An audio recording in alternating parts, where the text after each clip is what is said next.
Hello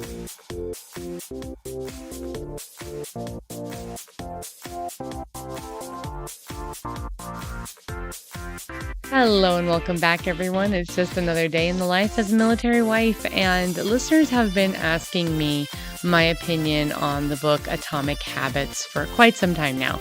So with the new year, I thought that it would be apropos for me to break down what I think about it and just, give a review. So there'll be a spoiler and then a non-spoiler review, and that's what we're going to cover today. As always, I'm your host, Sam Wolf, and this is Life of a Military Wife.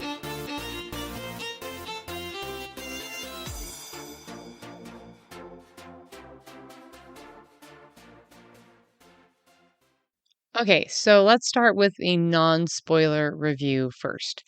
And I'm going to start with the fact that, as you all know, and I've talked about in the past, grew up with a mom who taught 7 habits for highly effective people, and I grew up with a community that taught goal setting and all of that. So this is something that is a very, I'm just very familiar with. And I was familiar with James Clear's work. I was familiar with his book, and it's good stuff. I love it. It's great. In all honesty, it's not where I'm at because I already understand a lot of the concepts he covers, but for anybody who does not have a background or is struggling with setting goals or resolutions or habits, they want to make changes in their lives, but they feel like they're constantly just not getting there and they don't understand where to start, or they don't understand where they're slipping up and why they're not succeeding.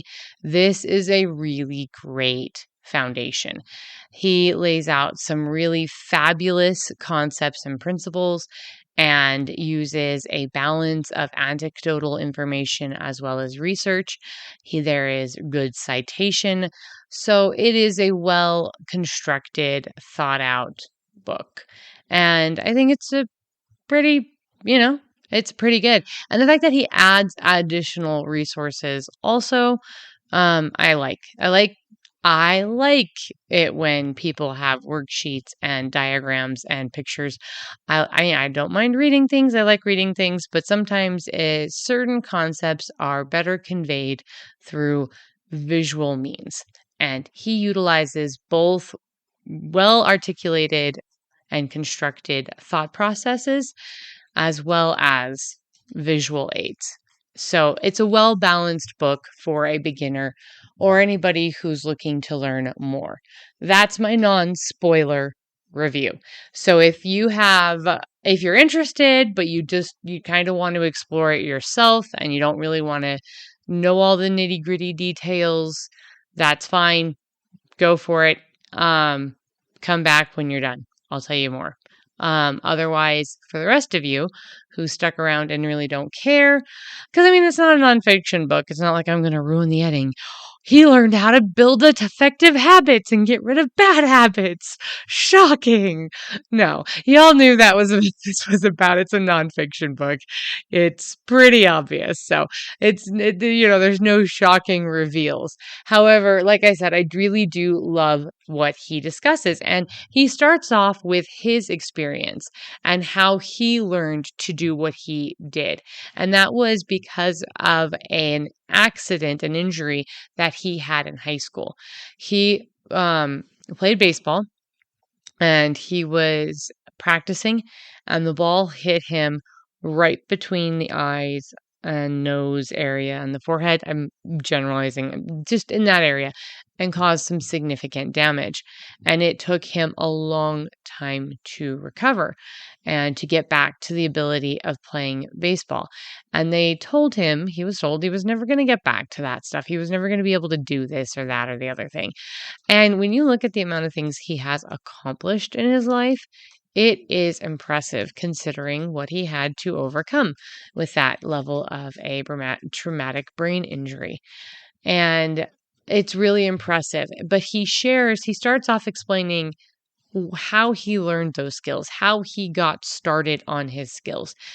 And then he continues to go through and give a lot of really good examples on different processes and whatnot. He discusses in here and I've mentioned it before in one of my other ones, I think it was last year around this time, the British cycling team.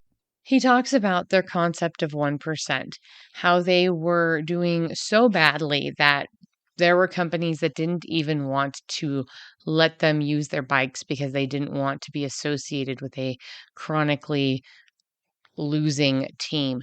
And then they had a change in leadership, and that leadership focused on 1%.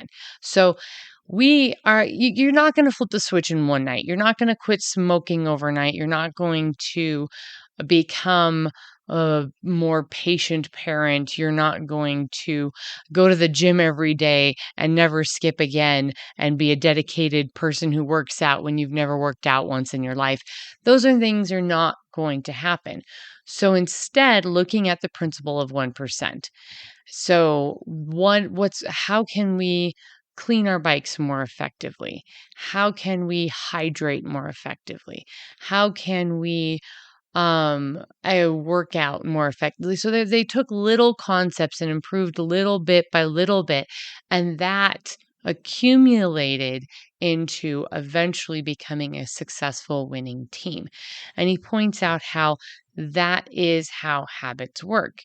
They start off little by little, and sometimes you have to be like, okay, I am going to work out for 1 minute. And that might sound ridiculous because it doesn't sound like it's going to accomplish anything. But working out for 1 minute is better than working out for no minutes. And if you're struggling, I think he actually says 2 minutes in the books. But anyway, working out for 2 minutes, everybody has 2 minutes. Everybody has 2 extra minutes a day that they probably are using scrolling Facebook or watching TikTok or binging Netflix. You can take 2 minutes and just do some push-ups or walk back and forth in your house or walk up and down your stairs or something like that. Be physically active for 2 minutes. And you know what? Just set the timer. And when that 2 minutes is done, you're done. I've used this with cleaning. Okay, totally love this. It's called a quick tidy, and I learned this from another mom.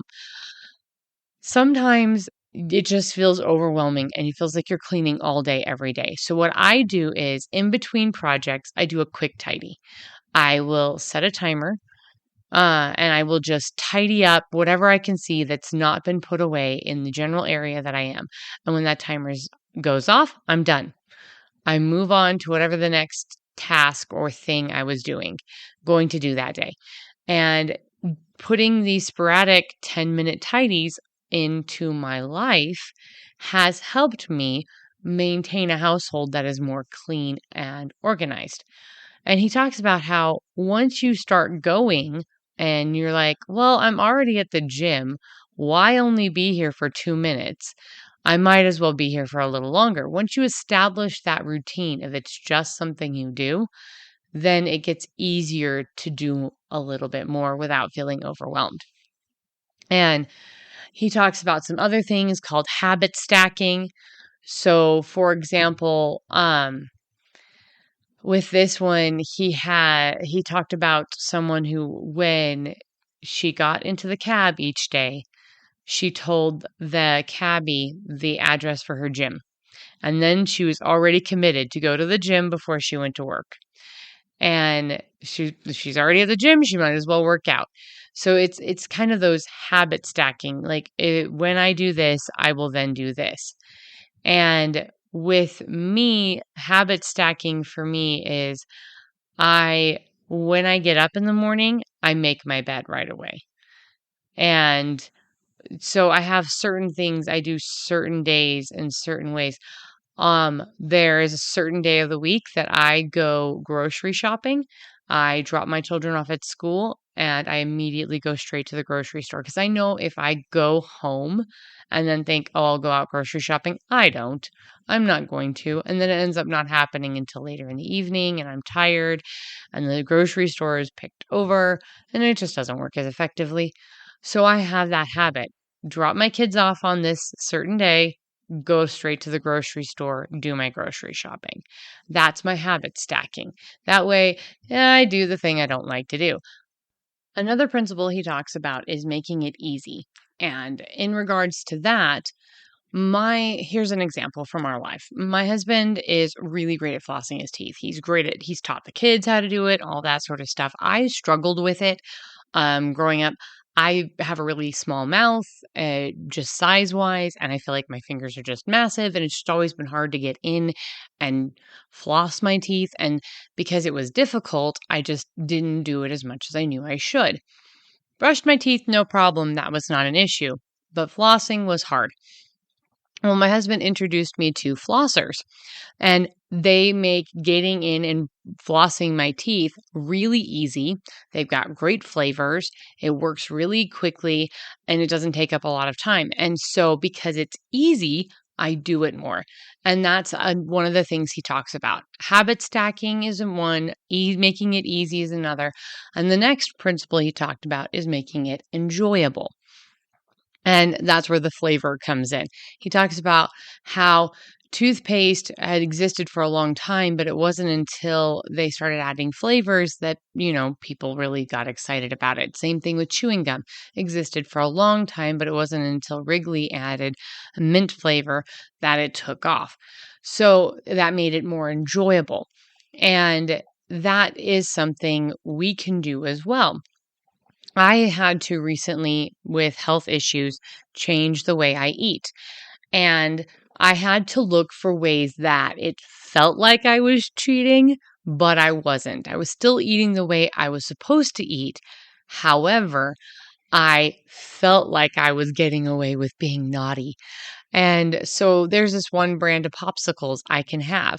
It matches my dietary restrictions. It's good for me. So I can have popsicles.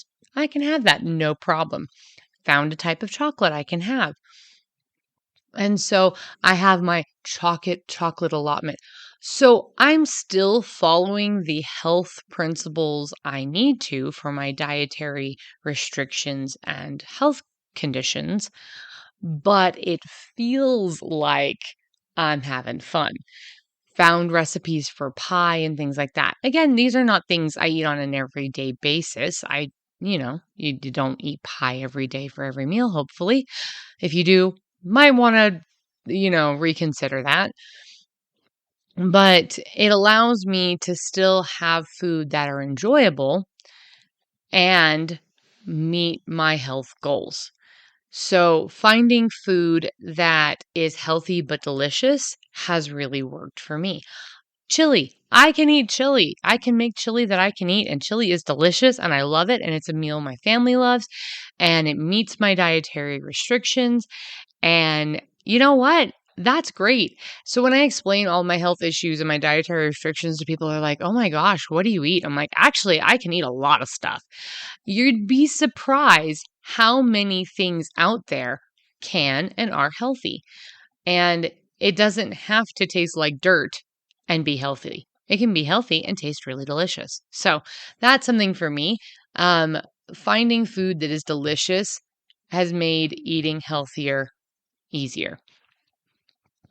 And that is a really key thing for anything you do. Sometimes also giving yourself a reward. Now, he talks about how to break bad habits as well.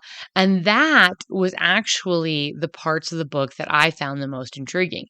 I know a lot about how to get good habits. I know how to establish habits. I know all of those things. I'm familiar with a lot of those concepts that he brought up. When he started talking about breaking bad habits, that really got me thinking, because he talked about different techniques for doing that. And some of them are reducing your exposure, removing the cues of bad habits from your environment, reframing your mindset, highlighting the benefits of avoiding that bad habit. And in doing so, it kind of clicked with me, because those are things I was doing but didn't realize were helping me with forming good habits and breaking bad habits. So going back to the previous example I gave with changing my eating habits because of health stuff, what I did is slowly removed a lot of things from our household that I couldn't eat. And that way they just weren't there. And I basically told myself that's not my food. So if you've ever lived with roommates before, there are times and there are roommates where it's like, this is my food, don't touch it. And, that's totally understandable. It's fine. That's not a big deal. But you can program your brain to recognize that's not mine and not eat it, or at least I had previously. And so what I started labeling things in my brain as, because I can't eat certain things anymore, but my kids can, and I'm not going to deprive my kids of like goldfish just because I can't eat them. And so I would that is the kids' food. That is so-and-so's food. And I would label it that way. So when I go to look for a snack or whatever, my brain immediately checks off all of those items that I can't and shouldn't be eating because my brain has labeled them as not my food, not food for me. And now that can be frustrating sometimes because I'm like, I'm hungry and want a snack and I can't find anything that, is my food. So then I go and drink some herb tea or whatever. But it's helped reframing the way I think about that food and getting rid of certain things from the house, reducing them from the house. So if you have an issue with, let's just say you're trying to quit smoking, getting it all out of your house, explaining to the people around you, and then don't take a smoking break. If that's what you used to do with your friends, and this was something they told my doctors talked to me about when I was having to make all these changes, instead of interacting with and social situations revolving around food, have them revolve around something else. So my husband and I, every date we would go on was pretty much we'd go out to eat. And that was what we would do for a date, and we would just talk. And because my health had been so bad, now that my health was getting better, I had more energy. Instead, date night didn't revolve around food anymore. We started going out and doing things. We went and raced go-karts. We would go hiking. We went to an arcade. We did dart wars, like, a dart war arena. We found activities. We found things to go do. We went and just did more. And I really love that. Now I don't think of a date as having to be, let's go out and eat, or maybe even go to a movie. Let's go do something physical. And we've had so much fun experiencing seeing all of these new things. My life doesn't have to revolve around food anymore. And that's because there really isn't many places I can go out and eat.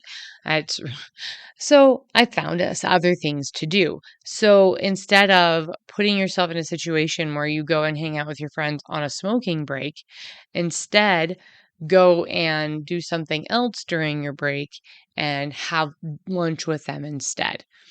Or, switch up what you do. Sometimes I'm just going to be straight up. You might have to change who you're around because you have to find a group that is supportive of you and your goals. And maybe in recognizing that you need to make changes in your life, part of that is realizing that some of the people in your life are not supportive of those changes you need to make. So you might need to spend less time with them.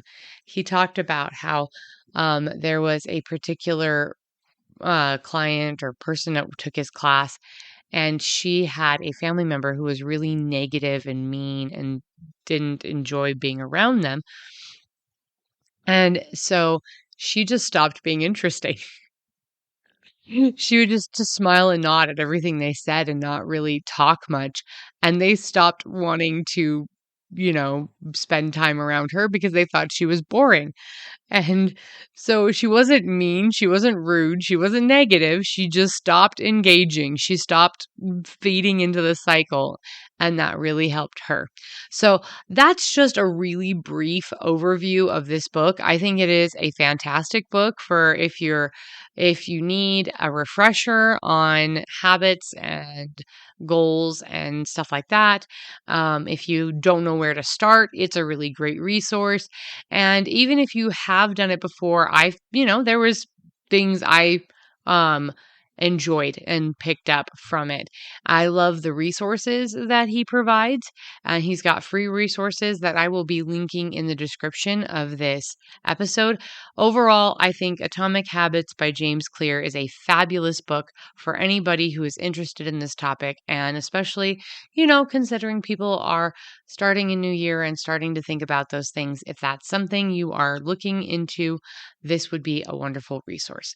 So, as I've stated before, I'm working on making a better format for the podcasts for this year coming forward so that you know what to expect. I am trying to nail down a list and schedule of reviews, books, and research and whatnot.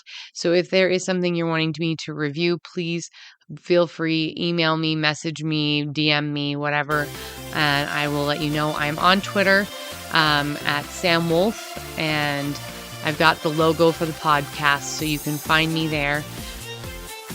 But yeah, I'm on Twitter, I'm on Facebook. Just send me a message, let me know. I'll see if I can fit it into the schedule. I'm also working on interviews for different topics. I had someone recommend real estate and VA loans, and I'm working on that one. Have not gotten to where I want to with that yet, but again, lots of things in the works for this year. Thank you all for your support and encouragement and suggestions.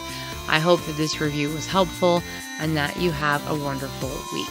As always, I am your host, Sam Wolf, and this is Life of a Military Wife.